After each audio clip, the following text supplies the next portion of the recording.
Welcome to Pindar Poetry. We hope you learned something new. You start by confirming your AirPods Pro are paired and in range. Make sure Bluetooth is on and the AirPods show as connected.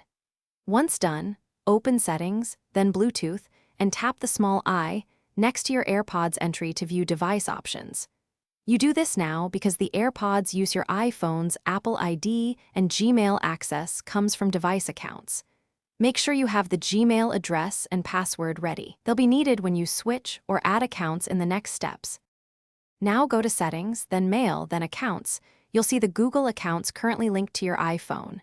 If you need to change the Gmail used for mail or notifications, tap Add Account, choose Google, and sign in with the new Gmail credentials.